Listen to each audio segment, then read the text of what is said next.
everyone, in our hydraulics today we are going to see our next chapter, hydrokinematics. So before we going to see our fourth chapter, in a previous video we study about hydrostatics. શું આવશે હાઇડ્રોસ્ટેટિક્સમાં કે પાણી જેવું પ્રવાહી જે સ્થિર સ્થિતિમાં હોય બરાબર છે તેના પર લાગતા પ્રેશર બરાબર સ્થિર પાણીના લીધે કેટલું પ્રેશર આવે છે બરાબર છે કે સપોઝ કોઈ ટેરેસ ઉપર તમે ટેન્ક મૂકી છે વોટર ટેન્ક એમાં પાણી ભરેલું હશે તો ટેન્કના લીધે ટેન્કની સરફેસ પર અથવા તો બોટમ પર કેટલું પ્રેશર આવે એના વિશે અભ્યાસ કર્યો અથવા તો કોઈ બંધની પાછળ પાણી રિઝર્વ કરેલું હોય છે રિવર ઉપર એટ ધેટ ટાઈમ દિવાલની વોલ ઉપર કેટલું વોટર પ્રેશર આવે છે એના વિશે જોયું. But now fourth chapter is hydrokinematics. તો ફર્સ્ટ ઓફ ઓલ હાઇડ્રોકાઇનેમેટિક્સ કોને કહેવાય કે પાણી જે ગતિમાં અથવા વેગથી વહે છે બરાબર છે, ફ્લો કરે છે, વોટર ફ્લો કરે છે અને એમાં જે વેગ ઉત્પન્ન કરનાર પરિબળોને લક્ષમાં લીધા સિવાય જે વર્તણૂકનો અભ્યાસ કરવામાં આવે તેને શું કહેવાય છે? હાઇડ્રોકાઇનેમેટિક્સ. બરાબર છે કે પાણી વહે છે તો શેના લીધે વહે છે એને આપણે કન્સિડર કરવાનું નહીં બરાબર છે, ખાલી એની ગતિને કન્સિડર કરવાનું છે બરાબર, ધ્યાનમાં લેવાનું છે. એને શું કહેવાય છે? હાઇડ્રોકાઇનેમેટિક્સ. બરાબર છે. તો first of all in hydrokinematics introduction છે કે આપણે પ્રીવિયસ ચેપ્ટરમાં જોઈ ગયા કે આપણે પ્રવાહીના ગુણધર્મો તેમજ સ્થિર પ્રવાહીને કારણે લાગતું દબાણ અને તેના દાબ કેન્દ્ર pressure and centre of pressure વિશે જાણ્યું. તે સમયે આપણે પ્રવાહીને ગતિ આપનાર મુખ્ય બળ શિયર ફોર્સની ગણતરી લક્ષમાં લીધી ન હતી, પરંતુ વાસ્તવિક રીતે પ્રવાહી એક બિંદુ પરથી બીજા બિંદુ પર હંમેશા ગતિ કરે છે. તેવી જ રીતે તેના પર લાગતા દબાણને કારણે પણ તે ગતિ કરે છે, પ્રેશરના લીધે પણ પ્રવાહી વહે છે. બરાબર છે. આ પ્રકરણમાં પ્રવાહી એક બિંદુથી બીજા બિંદુએ ગતિ કરે છે. તેની ગતિ માટે જવાબદાર પરિબળોનો વિચાર કર્યા સિવાય પ્રવાહીનો વેગ, તેનો પ્રવેગ અને ગતિના પ્રકાર વિશે જાણીશું. બરાબર. તો આ ચેપ્ટરમાં આપણે શું ભણવાનું છે કે પ્રવાહી એક જગ્યાથી બીજી જગ્યાએ એટલે શું થશે? પ્રવાહીનું સ્થાનાંતર એક જગ્યાએથી બીજી જગ્યાએ જશે. બરાબર છે. ડિસ્પ્લેસમેન્ટ. તો એ ડિસ્પ્લેસમેન્ટમાં લીધે પ્રવાહીની અંદર શું આવશે? વેલોસિટી ચેન્જ થશે તો એમાં શું આવશે? એક્સેલરેશન. અને એના લીધે ટાઈપ ઓફ મોશન એ કઈ રીતે આપણે આવશે એ જોવાનું છે ઇન ધીસ ચેપ્ટર. બરાબર છે. તો ફર્સ્ટ ઓફ ઓલ કે ઘર વપરાશમાં આવતી ગેલ્વેનાઇઝ પાઇપમાં વહેતા પાણીનો વેગ બરાબર છે કે નોર્મલી રેસિડેન્શિયલ બિલ્ડિંગ અથવા તો કોમર્શિયલ બિલ્ડિંગની અંદર શું આવે છે? ટેન્ક ડિઝાઇન કરેલ, ટેન્કની અંદર વોટર અને વોટર કઈ રીતે આવશે? પાઇપ થ્રુ આવશે નળની અંદર. બરાબર છે. તો ફર્સ્ટ ઓફ ઓલ બરાબર છે કે કઈ રીતે પાણી નળ સુધી પહોંચે છે? બરાબર છે. તો ઘરમાં વપરાશમાં આવતી ગેલ્વેનાઇઝ પાઇપમાં વહેતા પાણીનો વેગ ખુલ્લી નહેરમાં વહેતા પાણીનો વેગ જે જમીનના ઢાળ પર અવલંબે છે. બરાબર છે. કે સપોઝ કોઈ કેનાલમાંથી વોટર ફ્લો થાય છે, નહેરમાંથી પાણી જાય છે, વહે છે. બરાબર છે. તો એટ ધેટ ટાઈમ એના પર કોઈ મિકેનિકલી પ્રેશર અપ્લાય થતું નથી, બટ એ પોતે નેચરલી ફ્લો થાય છે. પરંતુ શેના પર ડિપેન્ડન્ટ છે કે ઢાળ હશે જમીનનો, કેનાલની ડિઝાઇનમાં ઢાળ આવેલો હશે, એના પરથી એ વહન થશે. દેન નદીમાં આવતા પૂર સામે પાણીનો વેગ અને પ્રવેગ. બરાબર છે. મોન્સૂનની સિઝનમાં શું આવે છે? રેનફોલ થશે, એના જગ્યાએ રેનફોલના લીધે શું થશે? પૂર આવશે. પૂરના લીધે શું થશે? પ્રવાહ વધશે, પાણીનો પ્રવાહ વધશે. તો એમાં શું થશે? એક જગ્યાથી બીજી જગ્યાએ જશે, સ્થળાંતર થશે. સ્થળાંતરના લીધે એનો વેગ બદલાશે, વેગના લીધે એનું પ્રવેગ બદલાશે. દેન સમુદ્ર કિનારે ભરતી અને ઓટ વખતે સમાટે દેખાય પાણીની ગતિ વગેરે. બરાબર છે. હાઈ ટાઈડ અને લો ટાઈડ. બરાબર છે કે દરિયાની અંદર શું આવે છે? ભરતી અને ઓટ. ભરતી વખતે પાણી આગળ આવશે, ઓટ વખતે પાછળ જશે. બરાબર. તો એ એટ ધેટ ટાઈમ શું થશે? પાણીની ગતિ. બરાબર. એના વિશે અભ્યાસ કરીશું. એવી જ રીતે ચીમનીમાંથી નીકળતા ધુમાડાનો પ્રવાહ, આકાશમાં વાદળનું અવાગમન, વાતાવરણમાં રહેલા વિવિધ પ્રકારના વાયુઓની ગતિ વિશેની સમજ આપણે દ્રવ ગતિય વિજ્ઞાનના અભ્યાસને કારણે શક્ય બને છે. હવે આપણે પ્રવાહીને ગતિ આપનાર વેગ વિશે સમજીએ. બરાબર છે કે વેગ કઈ રીતે આપણે ડિરાઈવ કરવાનો છે. બરાબર. ચાલો, તો વેલોસિટી ફિલ્ડ એટલે કે વેગ ક્ષેત્ર કે પ્રવાહી ગતિ કરે છે, અર્થાત પ્રવાહીના અણુ એકબીજા સાથે કોહેસિવ બોન્ડથી જોડાયેલા હોય છે. બરાબર છે કે લિક્વિડ કોઈ બી પ્રવાહી, પાણી લઈ લો તો પાણીમાં શું હશે? H2O, હાઇડ્રોજન અને ઓક્સિજન. બરાબર છે. હાઇડ્રોજનના 2 અણુ, ઓક્સિજનના 1 અણુ, તો એકબીજા સાથે જોડાયેલા હશે તો એ પાણીનું ફોર્મ થશે H2O. બરાબર છે. એકબીજાથી બંધાયેલા છે અને શું થશે? એક જગ્યાથી બીજી જગ્યાએ સ્થળાંતર પામશે. તે નિશ્ચિત સમયમાં એક બિંદુ બીજા બિંદુ પર જુદા જુદા કણરૂપે નહીં પરંતુ પદાર્થ તરીકે ગતિ કરે છે. બરાબર છે. H2O, બરાબર છે, હાઇડ્રોજન અને ઓક્સિજન એકબીજા સાથે સંયોજાઈને એક પદાર્થ બનાવે છે. કંઈ કણ સ્વરૂપે નહીં, હાઇડ્રોજન અને ઓક્સિજન અલગ અલગ નહીં જશે, પરંતુ H2O ફોર્મ, પાણી ફોર્મ કરીને એક જગ્યાએથી બીજી જગ્યાએ જશે, મતલબ પદાર્થ બનીને જશે અને પદાર્થ તરીકે ગતિ કરે છે. તો આ ગતિનું ક્ષેત્ર એટલે કે વેલોસિટી ફિલ્ડ અને પ્રવેગ એટલે કે એક્સેલરેટર સમજવું પડે છે. બરાબર છે કે પદાર્થ બનીને જશે એક જગ્યાએથી તો શું થશે? એનું સ્થળાંતર થશે. એક જગ્યાએથી બીજી જગ્યાએ થશે એટલે એનું સ્થળાંતર થશે. સ્થળાંતરના લીધે શું હશે? વેગ મળશે. વેગથી શું મળશે? પ્રવેગ મળશે. એ આપણે સમજવાનું છે. હવે આપણે તો જાણીએ છીએ કે પ્રવાહીની ગતિને જવાબદાર પરિબળ સ્થળ અને સમય છે. બરાબર છે.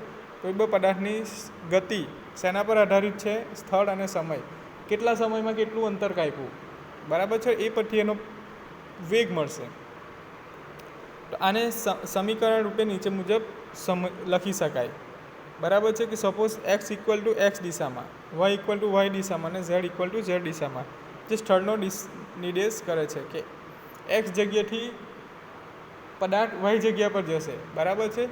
તો એટલું x જગ્યાથી y જગ્યા સુધી જવા માટે એનું કેટલું અંતર કપાયું. બરાબર છે.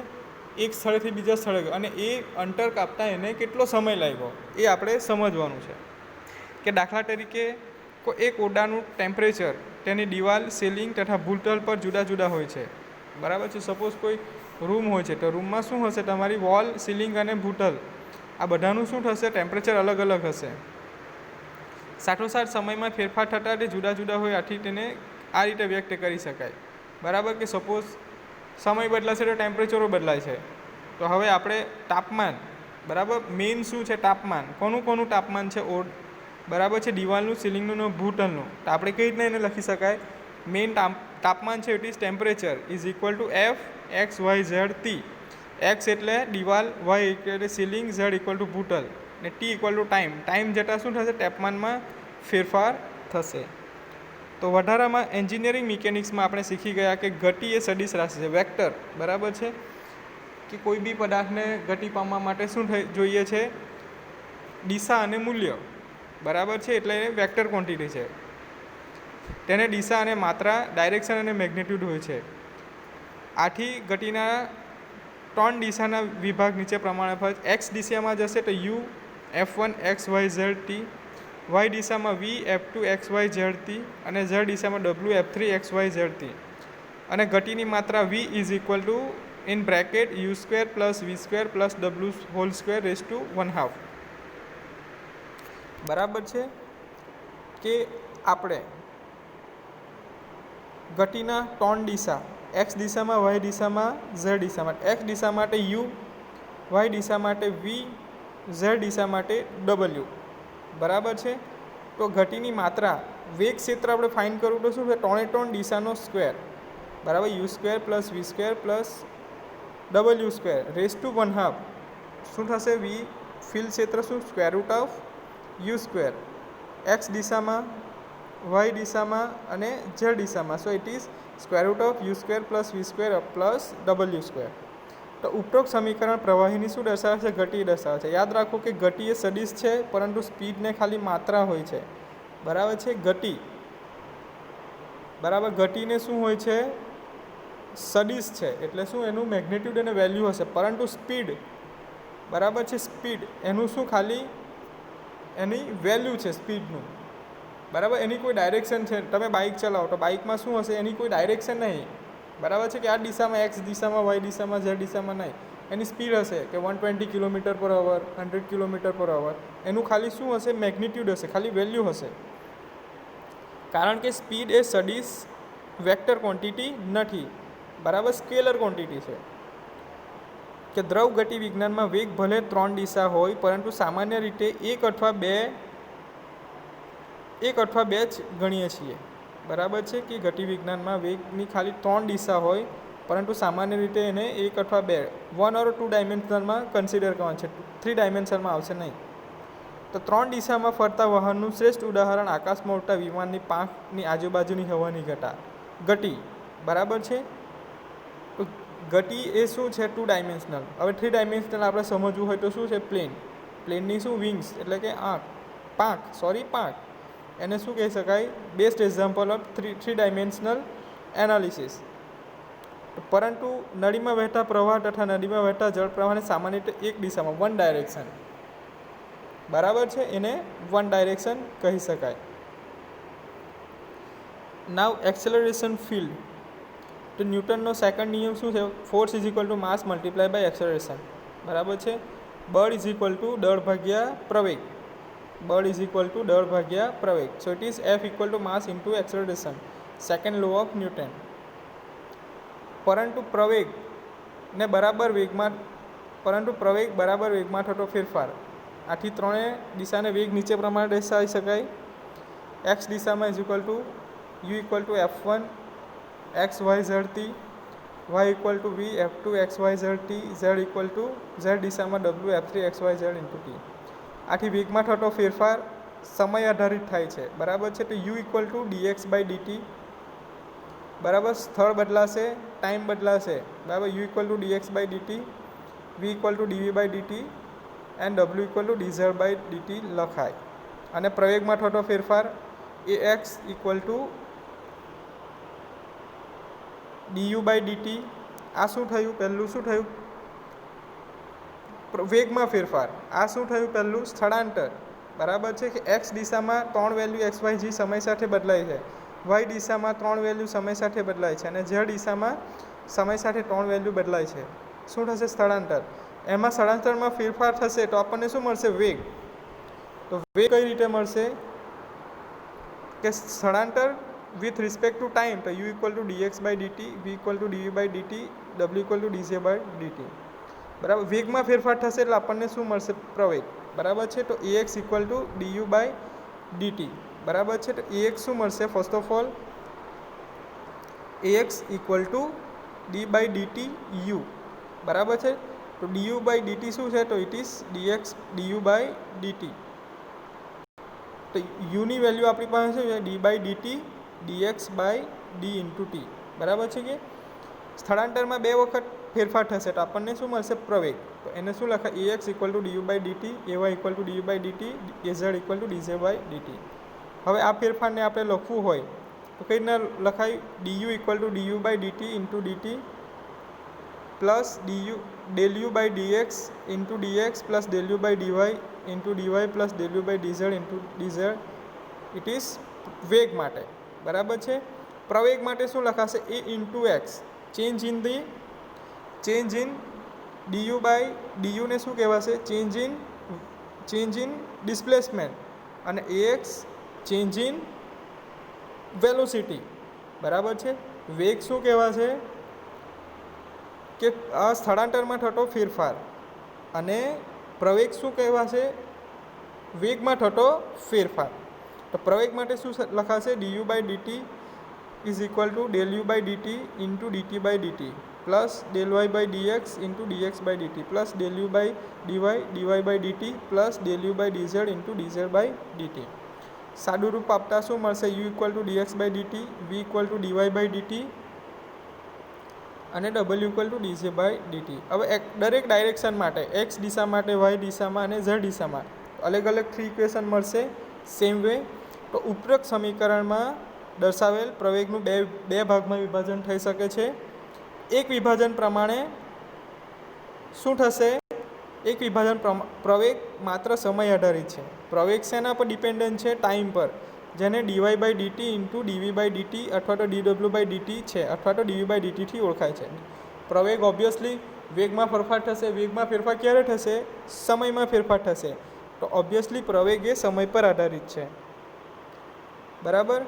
તો બીજા વિભાગમાં પ્રવેગ સ્થળના પરિણામ XYZ ઉપર આધારિત છે, જેને u del u by dx plus v del u by dy plus z del u by dz અને v del v by del x v del u by dy z del u by del x અને u dw by dx v dw by dy into w dw by dz અથવા dv by ds પણ કહેવાય છે. આથી XYZ સ્થળ માટે space S મૂકતા પહેલા ભાગનો પ્રવેગ જે સમય પર આધારિત છે તેને સ્થાનિક પ્રવેગ કહેવાય છે, જ્યારે બીજા ભાગને પ્રવેગ સ્થળ પર આધારિત હોય તેને કન્વેક્ટિવ એક્સેલરેશન કહે છે. આથી પ્રવેગના વિભાજન પર આધારિત પ્રવાહને નીચે પ્રમાણે પ્રકાર હોય છે, બરાબર કે સ્થિર પ્રવાહ, અસ્થિર પ્રવાહ, સ્થિર અથવા અસમાન પ્રવાહ, અસ્થિર અને અસમાન પ્રવાહ, steady, uniform, unsteady, ununiform, steady but non uniform, unsteady and non uniform, બરાબર. તો સ્થિર યુનિફોર્મ પ્રવાહ માટે del u by dt is equal to 0, અસ્થિર યુનિફોર્મ પ્રવાહ માટે del u by dt is not equal to 0, સ્થિર નોન યુનિફોર્મ પ્રવાહ માટે del u by dt equal to 0, del u by ds not equal to 0, અસ્થિર non uniform પ્રવાહ માટે del u by dt not equal to 0, del v by ds del v by del s not equal to 0. આના વ્યવહારિક ઉદાહરણ તરીકે ટૂંકમાં એમ કહેવાય કે જો એક સરખા આરછેરવાળી પાઇપમાં એક સરખા દરે પમ્પિંગ કરીને પાણી પસાર કરીએ તો પ્રવાહ સ્થિર અને યુનિફોર્મ હોય છે. જો પ્રવાહનો આરછેર બદલાતો હોય જે રિડ્યુસર મૂકીને કરી શકાય અથવા તો પમ્પિંગનો દર બદલાતો ન હોય તો પ્રવાહ સ્થિર પણ નોન યુનિફોર્મ થાય. અને જો બદલાતા જતા પમ્પિંગના દર માટે જો પાઇપનો આરછેર પણ બદલાય તો પ્રવાહી અસ્થિર નોન યુનિફોર્મ થાય. પરંતુ બદલાતા જતા પમ્પિંગના દર માટે જો પાઇપનો આરછેડ એક સરખો હોય તો પ્રવાહ અસ્થિર યુનિફોર્મ થશે. આથી ટૂંકમાં પ્રવાહીનો ફ્લો ગણાવી શકાય, બરાબર. આ રીતે છે આપણું વેલોસિટી ફિલ્ડ અને એક્સલરેશન ફિલ્ડ, બરાબર છે. થોડું યાદ રાખવું પડશે, ઇઝી છે.